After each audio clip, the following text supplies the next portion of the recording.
আপনি যেহেতু বিষয়টা নিয়ে যেভাবে আপনি লাইভে আপনার কাছে ফোন দেয়, আপনি বিভিন্ন সিগা বা সার্কিট নিয়ে আপনি ধরেন জি। তাকে, বিভিন্ন কৌশলে আপনি ধরেন। আচ্ছা।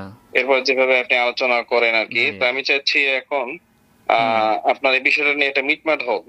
আচ্ছা, কারণ তো আপনি এটা যেভাবে তো আলোচনা আমার করেন এতে বিষয়। তো এতে আমার তো বিষয়ে সমাধান বড়দের সমাধান সাথে আসে না। আলোচনায় আপনি তো যাবেন কেন? সমাধানের বলি যে আমি কি আলোচনা করেছি, আমার আলোচনার জন্য না আমার সাথে বাহাস করবেন আপনি।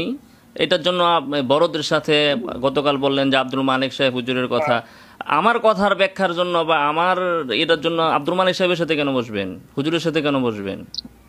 না, ওনাদের সাথে এখন তো আপনার সাথে ওনাদের সাথে এখন বসলে ওলামায়ে তো কেরাম। আপনি ওনাদের সাথে যোগাযোগ করেন। হুম। আমি গতকালকে আপনাকে যেটা বলেছিলাম, আপনি দুইবার বা তিনবার আমাকে একই কথা বলতেছেন আর আমি একই উত্তর আপনাকে দিচ্ছি। আমি বলেছি যে আমার সাথে যদি আপনাদের উল্লেখযোগ্য কেউ বাহাস করতে চায়, আহলে এলেম, হুম।